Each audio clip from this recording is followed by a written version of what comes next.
Hey, and we're up. Hello, I'm Mike Hall, Senior Systems Engineer from BlackHawk Data. Thank everybody for joining us here. Appreciate everyone joining in the middle of the workday. But it's cool. We'll pretend like it's real work. Today, we're going to be talking about multi-factor authentication, and specifically Duo as its preference of ours. I've been told that I need to say, feel free to ask any questions throughout the presentation, but make sure that you're signed into whatever platform you're watching from. And if it's VOD, welcome from the past. Got to start on some introductions. Jason, you want me to go first? Yeah, sure. Go ahead, Mike. All right. So, as I said, I'm Mike Hall from BlackHawk Data, work as a senior systems engineer. I have been breaking and then fixing and designing different servers and networks, computers for, well, in 2020, who knows anymore? It could be 100 years, but about 14 years in real lifetime. These days, I focus primarily on the fancy buzzwords, cloud, SaaS, hybrid environments, Azure, AWS, single sign-on, all the fun stuff that people are working to migrate into, and that's the big pushes right now. With all that said, I'm here really today to talk about security, because I personally believe that it really doesn't matter where you sit on the chain of internet consumption. If you're a user, if you're an Azure admin, a CISO, if you're a help desk tech, or if you're just sitting at home on your couch, which is plausible these days, whether we're talking about people as an individual or a company, all we really have is security, and I think it's an important topic to talk about and improve wherever it's possible. So that's me, Jason. Yeah, thanks, Mike. That was a well thought out introduction you have there. Mike actually writes things down. Me, not so much. I've been doing this for 20 plus years. Still no good at it. No, well, I'm trying. I became a CCIE and a lot of other things over the years, and spent a lifetime at a couple of different providers and building worldwide networks and all sorts of cool stuff with MPLS and BGP, and then came into it that all of it wound up at the end of the day, if it's not secure, nobody really cared. And that's why we're talking about security today, because no matter what you have, your password is no longer the key to the kingdom anymore, or in some cases, in the wrong hands, it is the keys to your kingdom. That's probably not what you want. So today we are going to discuss Cisco Duo, and we're going to wrap it up here with this presentation, which we promise we're not going to beat you over the head with PowerPoint. We'll actually show you the tool and all its good things that it can do for you. So there's the opening slide. Very nice. It's a beautiful slide. Really, yeah. It's nice stuff. And the marketing department really gets a high five for this one. Anyway, we'll go into the next thing here. So about BlackHawk Data. Who is BlackHawk Data? Well, I'm actually co-founder of BlackHawk Data. And the reason that we founded BlackHawk Data is that we never liked the idea of being able to be led into a solution or not be able to provide all the best options for our customer. The customer is our primary focus, and the technology is really what drives us forward. All of us that work here, we're very technology focused. We're engineering-led company. We all love the technology, and we try to keep up with it as best as we can, and to keep the customer in the best of know, and really to wrap that solution around it in one holistic piece. So that's a little bit about us. We've been around for a little bit. Everybody that works here is pretty much like myself and Mike, becoming old, but not so much for Mike. I mean, more for me, I guess. I'm getting old and crotchety in my own. Thanks for that. Yeah. Yeah. Mike's only been, he's the young one on the team, not like me and some of the others that are pushing the half-century mark. But so we'll get right into it here. So, a hybrid environment. It's your show for this one, man. It is my show, right? Why not? So, when we talk about this, I think one of the things that have kind of brought us to this spot here, and probably one of the reasons we're actually doing webinars, well, unless you live under a rock, and probably if you do live under a rock, you've probably heard of COVID-19. So that's why we're actually not in the same room, me and Mike. And actually, if I look around, I'm in our office, and I'm the only one here. So. But what does that bring us to? It brings us to a whole bunch of people that are now working remotely that probably never did before, that are probably leaving their laptop sitting there and, wherever they manage to meander to. I know you can't really go to a Starbucks that much anymore, even though they opened indoor dining. So the idea is to have security everywhere that you can, every device, every application. And the normal levels of security are great. But if you're not in your office with all your fancy tools, your high-end next-generation firewalls, your IPS, your IDS, and all those other great things that keeps you safe while you're on the corporate side, the only thing that's between you and everybody else is the password on your laptop to get to all those applications. So maybe multi-factor can help. All right. Yeah. I'm going to assume that was the pass off. Anyways, yeah, so there are thousands of applications across the internet. And you still have to access internal applications as well. So trying to make sure that everybody everywhere has a standardization of how they might actually be able to get two-factor authentication is going to be really important to that. It's going to be important to be able to manage and keep track of anybody who you might have.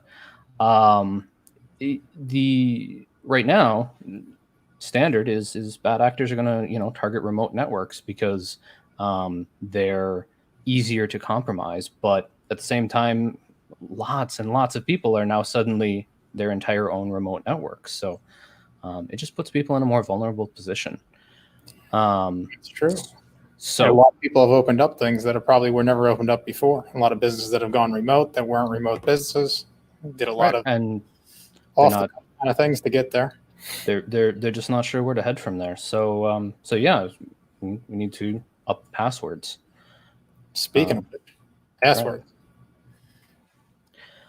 Yeah. According to this great study that Mike and I actually conducted, we went house to house. 81% of breaches. Can you believe that? No, this is actually a real study done by someone that actually has real data. In fact. Verizon. So you can trust them. Anyway. Well, at least with users and counting. So for sure. True. They have quite a large user database, so they would know. But what are the security risks and what can MFA help you out with? Well, weak, reused, compromised passwords. Now, everybody's done it, myself included. Probably not Mike because he's actually better than the rest of us. Is that they don't reuse their corporate logins for stuff like eBay and Twitter and the likes, whatever other kind of sites that you come up with. Like your antique trading sites or whatever it is that you like. So when those get compromised and you use the same credentials, then of course the bad actors now have your credentials and your corporate login. And they can log in as you and do all sorts of fancy stuff. Hopefully you don't have admin rights if you do that. But if you do, world's their oyster. So, but then the problem becomes you as a good administrator are going to, you're going to have password policies in place. And then you think, okay, well, what's reasonable for people versus what's, out there in the world. And it's like 8 characters. Well, definitely not, 12 characters. All right, that's a lot. People are going to start, complaining at that. But realistically, the actual answer would be 16. If you actually want that password to be remotely secure. So that's not something that you're really going to be able to enforce on users. And additionally, people can't remember that. As a study in Microsoft said something that most people who have any password over 12 characters will simply reuse the same password with just numbers attached to the end of it, which is common enough. But the problem becomes where they just reuse that same password because it's the only thing that they're really able to remember easily. Yeah, that's why the complex password solution, it's good, but if you get the base piece of it, most of the time you get the entire password. Right. If you actually look at some of the most commonly hacked passwords, the best one was actually when that commercial came out. I hate my job one. That became like one of the number one used passwords for everybody. And you were able to do brute force attacks and use that and a couple other ones, and pretty much get into just about half of the networks out there. And there's probably people actually watching who are like, that's my password right now. But well, no one ever says I liked my job. That's my password. You should test it out. So, what's the thought? Mike, how do we fix this? Weak passwords, strong passwords, hard passwords to remember. What should we do? Right. So the concept of a second form of authentication was introduced many years ago. How do you, how do you ensure that the person typing in the password is the person that they say they are? So now solutions were good, but still a little bit lacking. So now we have multi-factor authentication. And using multi-factor authentication, and this specifically the very fancy wording of adaptive multi-factor authentication, you start building a level of trust that you can verify each part of the chain of trust. So you can verify your user, you can verify the device that the user is using, and you can use access controls to figure out where they are in relation to where they probably should be. And using the adaptive part of it is that all of these things combine into something that's actually manageable within Duo. I suppose your users just say, listen, man, it's just way too hard. I just can't do it. I can't force my people. My people are just too... Unfortunately, you can't tell them to suck it up. It just doesn't work. But to me, the important thing of actually getting across to a user is they have to understand actually what's at risk for them, for their personal lives, and then push that over to what's at risk for the business. Everything in a business is about risk, and people get that, but they don't necessarily get why things are at risk for their personal lives. So if you can explain to them and, just kind of give them a quick demonstration of, this is pretty easy to do. It's a button press, or it's a thumbprint, or it's something like that. You have to break that ice there, and just get past that initial, it's not that hard, and look at everything you get out of it. So speaking of not that hard, according to Duo, world's easiest and most secure multi-factor. I don't personally disagree with that, actually. I use it for about a dozen personal applications, and then there's some that require proprietary stuff. That's a different story. Nobody cares about that. But yeah, so for an administrator standpoint, it's going to be something where, and we'll do a demo of this, you just go through and say, I'd really like it to secure my Office 365 environment. And it's, you click it, you go through, they have a nice walkthrough on it even. And all of a sudden it's all set up. You go through your conditional access, say everybody's done, and it works. Your users get a nice notification for it, and everybody self-enrolls. So it really is easy. Oh, hey, look at that. Look at that. That's right. How easy it was. You said it, and there it is. We all got correct me, unfortunately, but Yeah. So, go ahead. And then I think one of probably the other things that they probably get, application support. So here's some. The big names, right? Yeah, the good pictures. Everybody likes these ones. And just on a regular basis, we're absolutely seeing the need for it in things like, I think in the last couple of weeks, we've seen Cisco, Citrix, Office 365, Azure, basically the same thing. And what else is on the list? Oh, we also had a Radius too. So just, within the past couple of weeks, we're having all of these different discussions with all of these different things that take really pretty, that are really pretty easy to just configure and push out to everybody. And as long as it's easy enough for the end user, why not? Right? This is true. Everybody has a phone nowadays. You take the push. The push, I think, is the easiest method, to go with a lot of these things. And I think as, people look at this, as far as putting a VPN into your corporate structure or being able to get into your cloud environment, if you really just believe that, if you're okay with just someone having a password and the login credentials and pretty much being able to access everything under the sun once they connect to the VPN. It's a little weak from my standpoint, but I think it's with the amount of threats that are out there, and especially against some of these applications here where they can actually be exploited, especially like Pulse Secure down there.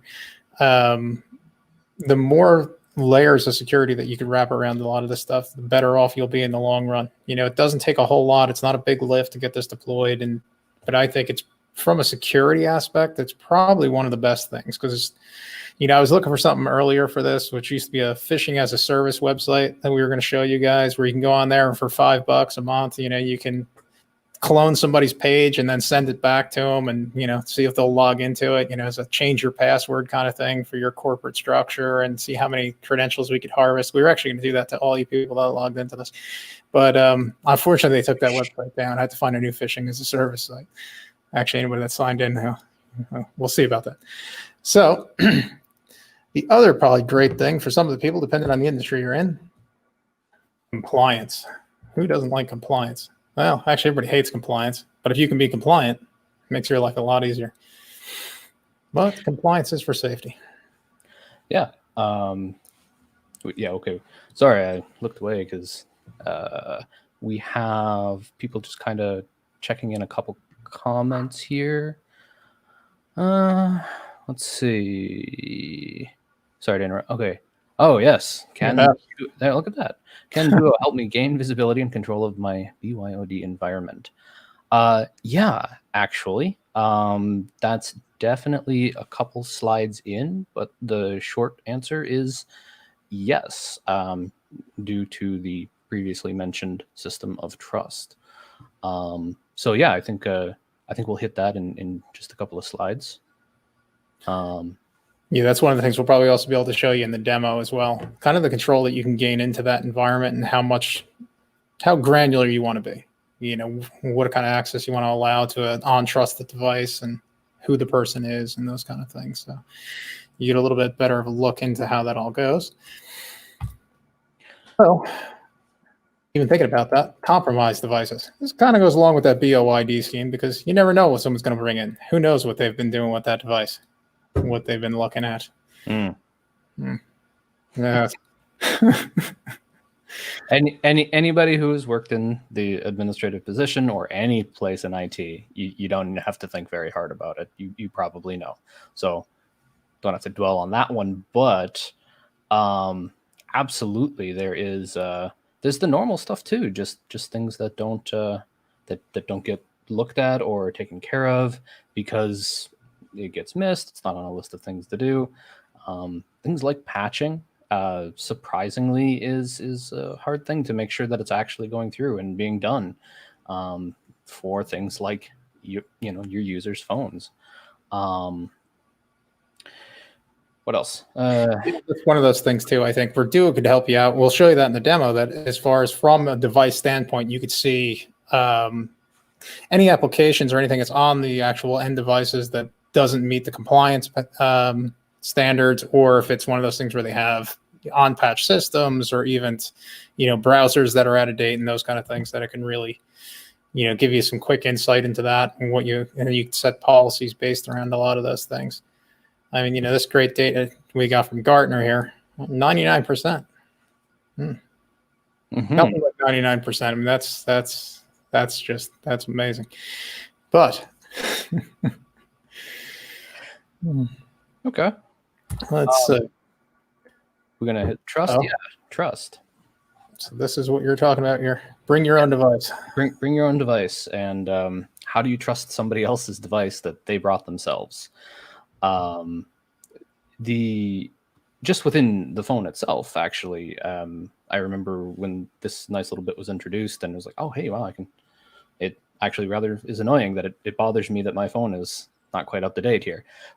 But that same feature is great as an administrator on the other side and say, oh, hey, your phone's not up to date. You don't have this security patch from Google or Apple or whatever it happens to be. And that means that we can say anything above this patch level, we know what was introduced in this patch, and we can say, yeah, this is this is trusted. We know the device is okay because it meets our minimum requirements that we specify. So identify corporate, yeah, exactly. So corporate-owned BYOD devices, and the platform support is actually pretty surprising to me when it's like, oh yeah, of course it supports your Windows and Mac OS, because everybody looks at it and says, oh, it's just your phone, but it's not. It's everything. So. Yeah. I'm just looking at the questions here, and the one came up here. That's how do you handle users that is say it's too much effort. So, I think we kind of addressed that one, but we kind of did. Is that Duo does support the most methods in the industry as far as push, text, phone call, UTF-F, hardware token. Mike's got one of those cool tokens on his desk right now. Yeah, where is that thing? He probably lost it. Someone's probably using it right now. Look at that. Yeah, I mean it's nice. It's handy. This isn't a YubiKey, but it does in fact make a lot of things really easy, and it's just one more way to use it. So yeah, I mean, to the users, it really shouldn't be an excuse. I mean, you really shouldn't have your users tell you how to run your secure environment anyway, or else your security environment will never be anything that you can really lean on. But I do think there is enough ways in that it shouldn't be so cumbersome for the users that it should be a problem. I mean, right. I'm sure just about anybody, that works at any company, they probably answer their text messages during the day. So I'm sure that they can accept a Duo push. So that brings us down to this here, adaptive MFA. Believe it or not, we're actually getting close to the end of the slides. So we are. It's still awake here. Yeah. Hang in there. Now, we did touch on this a little bit before, kind of talking about different authentication methods and this term adaptive MFA. And the reason it's in here a second time is mostly because it's a really good thing to actually make sure that you have a good understanding of the benefits of using from an administrative standpoint. Because of your level of trust as you go up, you are saying, well, we don't trust the user's device unless they're compliant. But then we don't trust that even if it is compliant, if it's in the wrong location. And you just keep specifying your levels. And all in all, as long as your conditional access policies are met, then you have your user authenticated. And it is really, really easy to set those things up, which I don't know if we're going to get like super deep into it, but we do have a demo for the admin portal that we'll poke at a few things there too. So, and then why use Duo? Look at all the others that do. Yeah. Yeah, I think it's just one of those things. I think we kind of threw this slide in here just because they're not. This isn't like one of those things where someone dreamed it up in their basement and, you don't want to think you're the only one using it. So it's a widely deployed platform. Probably, 100 plus Fortune 500 companies use it. And it's, so this way that that it has a well thought out line of software and patching behind it, and, that the developers aren't a bunch of jokers. Of course, now it's owned by Cisco. So, you also have them backing it as well. So apps become popular for a reason, particular things that do their job well, what's advertised on the box, and in this case is easy for a vendor like us or an end user like the people who actually have to hit the buttons all the time. So if it's easy on all accounts, then it's going to get popular, so yeah, it's the way it is. It's like the Oreo versus Hydrox kind of thing. So where does that get us? A live demo. About time, right? So let's pull this over here. And which one are we starting with? Oh, the admin panel. Okay. The admin panel. Who doesn't like to see the admin panel in all its live glory? We'll reload it to make sure it's still there. And of course it's not. Hold on. Pull that thing away.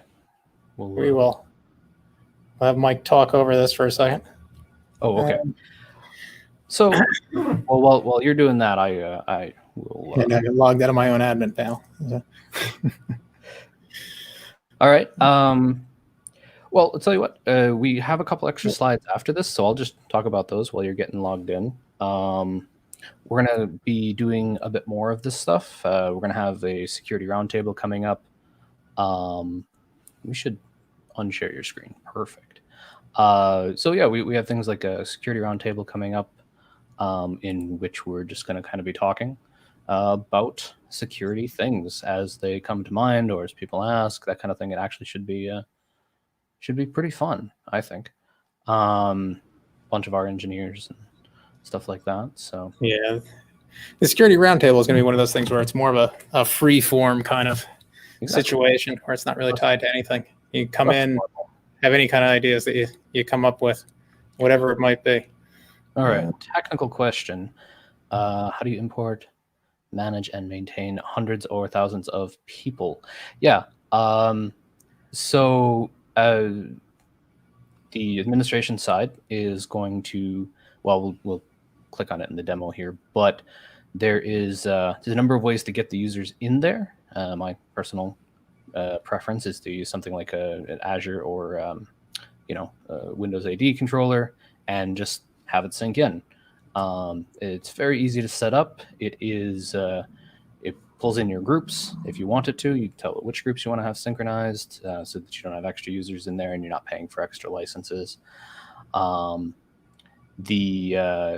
Once everybody's in there, those same groups recycled into who can do what from where, using just their built-in group administration. That same group administration goes into conditional access and sorry, reading comments. Hey, we're back. We're back. All right, that's the dashboard.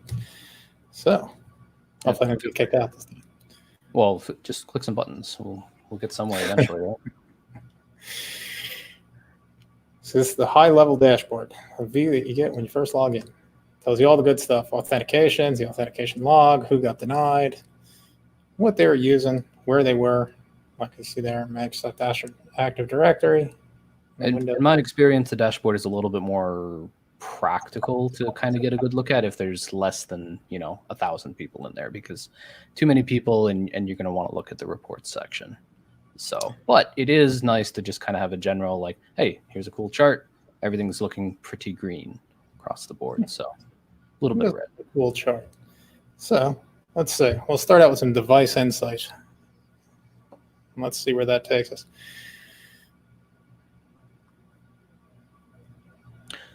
Right. So this is about the slide that one of our earlier slides, but just in general, what kind of things are authenticating and how they're doing. That screen is absolutely microscopic for me, so you should probably talk about the things that you see on it. Yeah, let's see if we can get it a little bit bigger here without completely falling down on the job. So I know that is a tiny screen looking at it over there. I don't know how it looks actually in that thing. So I guess what this is actually showing us, operating systems by platform, Mac OS, Windows, Android, and iOS. What's actually out of date or supported, end-of-life devices. And then, of course, you can get a little bit more of a drill down into there if you want to see what's end-of-life. And this will give you the full report of actually what's connected to your environment, what people are using, what's end-of-life and why, what kind of security ratings. Got a lot of people running Windows 8 here. We should really upgrade. This is a terrible thing. So in this window here, you'll be able to see all that as far as, Windows end of life, Edge out of date, Chrome out of date. And of course, if we're running Windows 8, I don't think we're too concerned about that. But in this endpoints dashboard, you can drill down by everything by OS, by device type, what you're looking as far as, plugins, Java, Flash, all that good stuff. And then endpoint certificates that are expiring, whether people have their firewall on or off, all those kind of great things you can see here. And it's also going to show you, of course, not only the device level, but also the user level. So if we want to see what Austin Jones has been up to. So we see that he's an active user. And what else can we see about Austin? Go ahead, scroll all the way down and we can check out his devices. we can check out, his recent activity, but the devices are more interesting. So this is what he's got going for himself. He's got a nice iPhone there, and some Windows. Has he got any other endpoints? These are kind of randomized, so there you go. Hardware tokens too. So we'll hit. We should definitely hit the individual types of devices that we can have in there. Skipping around a little bit, but in general, the user dashboard is actually where I spend most of my time, is actually like in one of these portals, because everything you need to know about that person who just called you, who's absolutely upset because they're in the middle of nowhere and they can't log in, this is where you need to be. So it's a very handy way. There is things where you can say, oh, well, if you have two phones, you can reorder the person's phones for them. You can make a lot of changes to how they're using this and just make it easier for that person who's having that issue. So and importantly, if your policy allows it, you can mark them as a bypass from here too. So now, in what situations would you bypass two-factor authentication? Pretty limited. In a perfect world.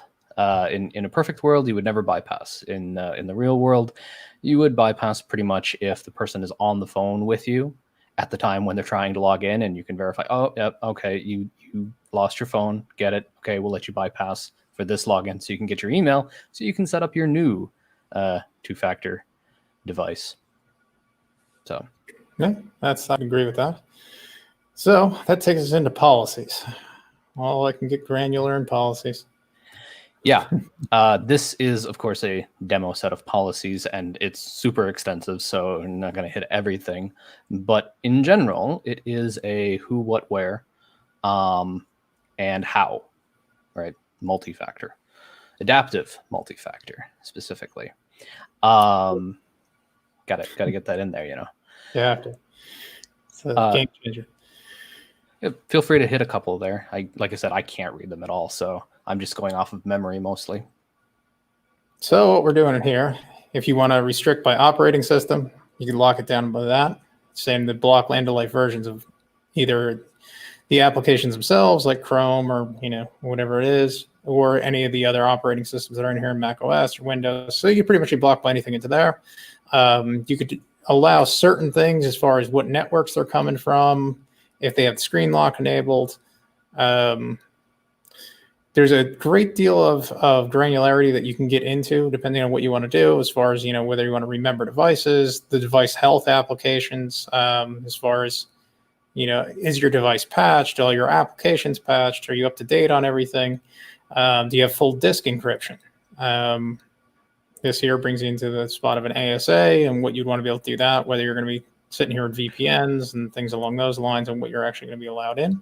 So the important bit with this then also is as we saw at the top, there was the global policy, and that is very nice to have, because that global policy is just, here's your baseline, and now you have a new application. Now that application requires specifically allowed logins from a particular network. So you create a policy for that one, you write it down in your risk assessment and say, we know that this is a risk, and we are going to allow this to bypass under this condition, and it will bypass that global policy option for that one application.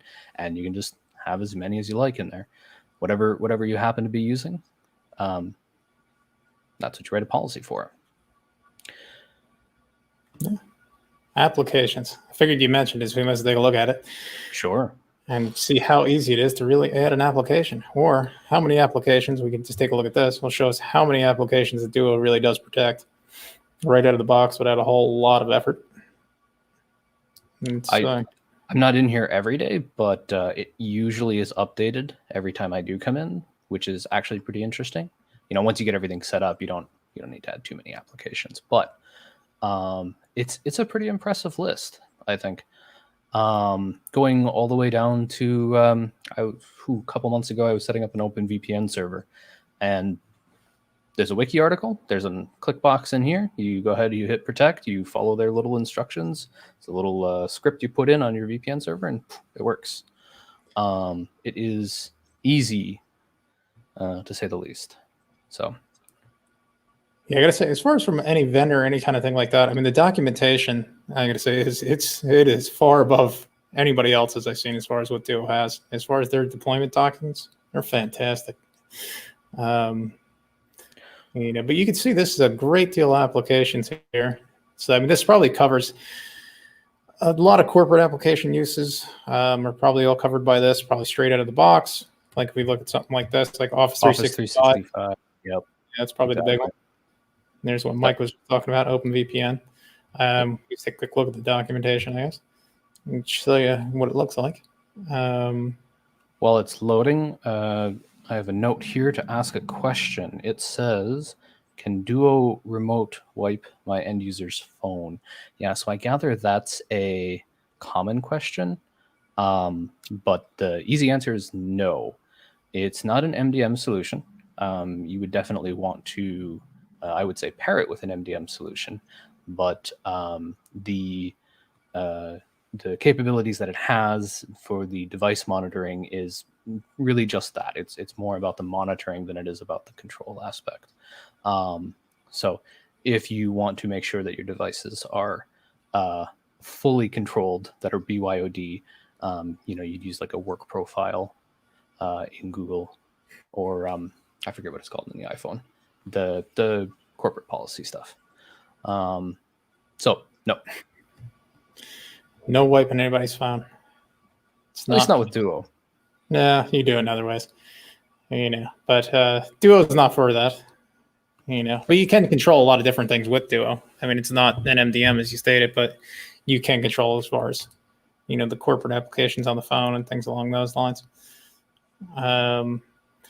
So this is, I mean, if we really, it's not like we're actually going to go through this, but just as a quick high level, I mean, you can see how extensive the documentation really is, very step by step.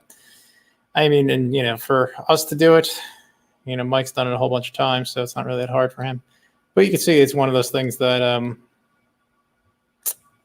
if you've deployed any other solutions or any other MFA solutions, you probably got the usual, it just the one pager that tells you, okay, click here, do this, do that, and then nothing works for you. So you can see that they actually have quite a bit more in there as far as applications. So that's a whole bunch of applications that Duo supports. We'll go all the way down to the bottom so you can see everything. I mean, you'll find one of your favorites on the list. Why Mac OS is at the bottom like that in alphabetical order, we were trying to figure out, but I don't think anybody will ever figure that one out. I need to ask Duo themselves about that. Somebody left that one out for last. So I think it's intentional. Sure. If I had my choice, I'd leave it at the bottom too. Let's see. I don't know if we're actually gonna be able to see too much in there. Single sign-on, Mike. One of your favorite things. Tell people how it works. Yeah. I mean, in general, it is going to just have. It's going to be your source of information for people connecting in. The Duo one's actually pretty interesting. Other things have similar applications, but I kind of like the Duo one. And I think we could hit a demo on it actually on their website and show it. But single sign-on is your single source of truth authentication methods. If you're pairing it with Duo, then obviously you're consolidating your management there, which is nice. And yeah, as it says there, you're reducing your complexity. So you take your users who you've already set up, and you say, okay, cool, great. Anybody who is trying to log into this application, as long as they authenticate through Duo, username, password, all that good stuff, and they type in their Duo, it's going to push them straight through to the application. Okay, sorry, more comments.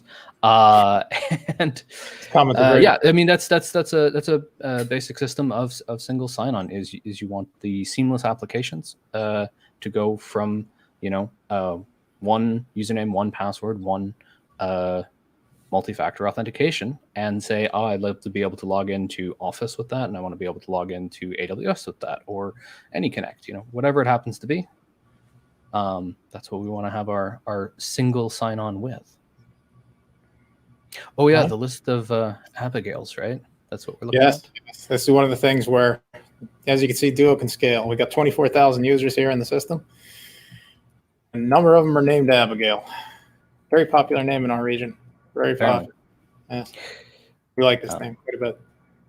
So, but what does that get you? A whole bunch yeah, it does.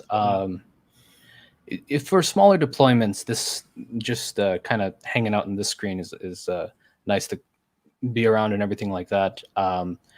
The lockout counter is handy and everything like that, but just making sure that your people aren't, stale. You can check and see at a quick glance, okay, all of these people have registered. It's a nice little thing, but importantly, it's actually really quick to search and pull up whoever you need and say, hey, look, I need to bypass you for the day.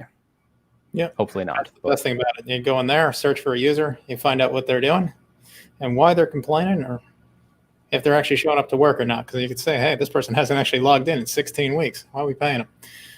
This guy, though. 2:35 a.m. What's he doing logging in at that time of day? Neil Anderson. Very productive workforce. I tell you. Look at that. He's in Salesforce at 2:30 in the morning. Can't beat that. So let's take a look at endpoints. Let's see what we can get out of the gleaming endpoints scenario. So I think this is actually one of the things we kind of looked at right in the beginning. Right. Where it's going to be the overview of endpoints. It's good if you want to filter them out. I don't know if anybody has any kind of ideas of what they want to see. Maybe you want to see out of date. Go to there and, 2 weeks to a month, say. We'll select something like that. Let's see if any of our 24,000 users meet that criteria. Yeah, it turns out definitely not. Yeah. No, they're probably way more out of date than that. We got people running Windows 8, according to this. So now, because we can do, I think one of the things what we're supposed to say towards the end of the thing is, of course, give us a ring if, you need help setting this stuff up. And if you want it set up for a quick demo, that's more specific to you, we can do that and have actually, useful information that pertains to you in these as well. So the hardware tokens, that is an important part to mention. Specifically, these are apparently all Duo devices, naturally, but it does support other devices as well, depending on, your current environment, if you're moving or whatever. So, yeah, but it's fantastic stuff that they got here. We should hit the reports. The reports, that's what I was thinking. I was drawing a true blank there. It's a good thing you said something. I was like, I know I'm looking at the screen for a reason, but I can't remember what it is. Reports. So, it's the normal thing where you can get all sorts of pretty graphs, charts, what users are doing what.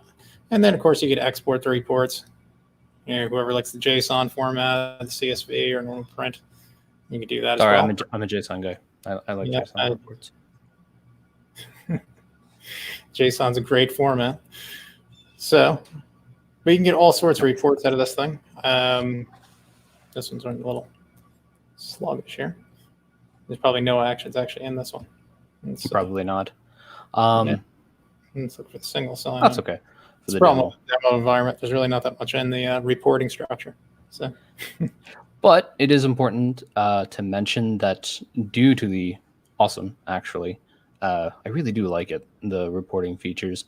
We can push it like straight into a SIM, which is security logging software, right? And have it just go in with all of our other reports if that's how you'd like to consume it. So. So you get a nice report on why people are being blocked. If you want to actually figure out, is it software, out of date, endpoint not trusted, anonymous IPs? Let's see who's doing that. You at your Tor browser and stuff over there. What's going on? I have no idea what you're talking about. So, but it's great stuff. It makes things a lot easier for you because anybody that's actually dealt with a lot of tools and security tools, especially over time, like something like Splunk, how difficult it can be to actually get the information out. Where with something like this, you get a great deal of information. It's easy to use. It's easy to show people. And like Mike said, you can feed it into other tools, which is fantastic. That doesn't have to be one of those things where it's just a printed report that you get to show the sea levels and tell them, look how great we're doing. And I mean, that's worth its weight in gold, though. Don't get me wrong. Everybody likes colors, but it's important to have actual information for sure.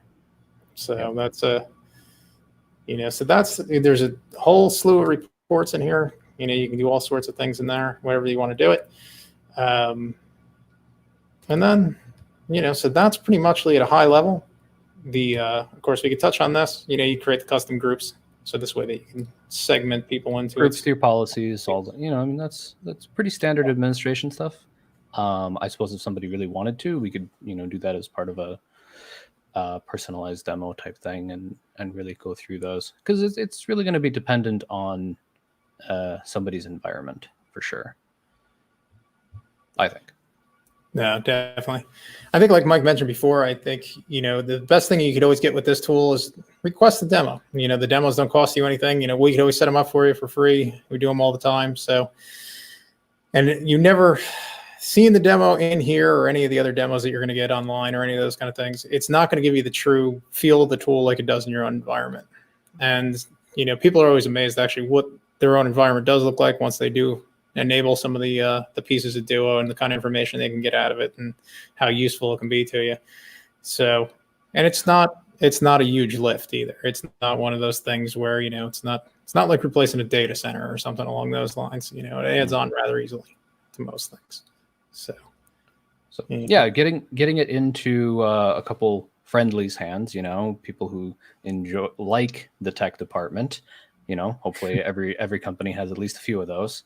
And have them test it out, and it just really makes it easier to sell to everybody, within the company wide. So yeah, I don't know. We could kind of go through the stuff on the main site, but for the most part, I'm not sure we really have to. I think we had a few good questions coming through, which I see are kind of being answered. Everything looks okay. Let's see. We mentioned. We do need to mention that there is a guest list to sign up to get said demo. Did you say that? I can't remember. And yeah, we'll set up a fully featured run through of it. Let's see. You had 2 more slides, I think. One of them was the roundtable thing I was talking about. Yeah, I was gonna say we could show them what's actually on there, but I'm pretty sure everybody can get to the Duo security site by themselves. That shouldn't be I don't think that's really one of those things. Let me share the rest of the presentation. I don't think there was much to it, but we'll get back to that. And I think we just got a couple more slides here, and then that is it. Oh, logged in.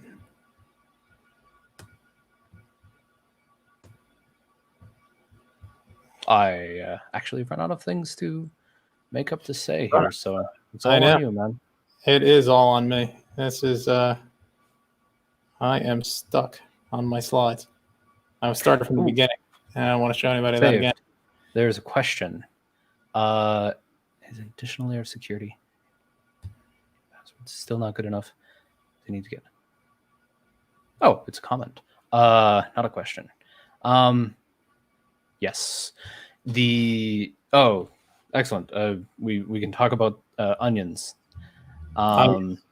Let's. Yeah. Not a fan of onions myself, but I do like security onions. Yeah. So for sure, the approach of your layered security is that you want each thing within your layer to be managed effectively, to have good reporting coming out of it, and these things lead up to your actual security and risk architecture. So in this particular case, we're talking about going from passwords to multi-factor authentication, and that's your new security onion layer there. The nice thing about the multi-factor authentication is, I think I said that twice. The nice thing is that We'll get there. People who get a password, which is entirely too common, can't suddenly just get in. Now, again, it's a risk versus, what you have here and everything like that. And you need to make sure that it's within your realm. But having a really simple to use MFA makes it so that people who have passwords can't just log in as if it was nothing to your cloud applications. So it really makes a big difference when you're able to produce a report and say that, hey, these 1,000 attempts were made with the correct password, which that doesn't show up in the report, but you get the idea. But they were all blocked because that's not the real person. So we are apparently having technical difficulties. I'd say that works out. Okay. Live demo. And then live demo. Do it again, Mike. Everybody loved it the first time. No, I think as we mentioned before, with the security roundtable that we're going to be doing, so it'll be, probably Mike, myself, and a few of the other engineers from the team discussing the kind of the things that we see out in the wild, everything from what we see on the firewalls these days to the, cloud security or endpoint security, what kind of challenges that we face, and, from a deployment standpoint and whatever else that we actually have out there. It's kind of an open forum. Ask your questions. We'll share our opinion on things. You can say, well, I love this product, and we'll tell you what we think of it. We're an honest bunch, so So that's the security roundtable. That's coming up. So you'd have to keep your eye on what's going on here. And then I think that's about it for us. And final thoughts, Mike. You got any final thoughts? I think I have said everything that I could possibly say for the rest of the day. So I need a coffee and water, and that's my final thought. But, exactly. But it's been fun. It's been a good time here.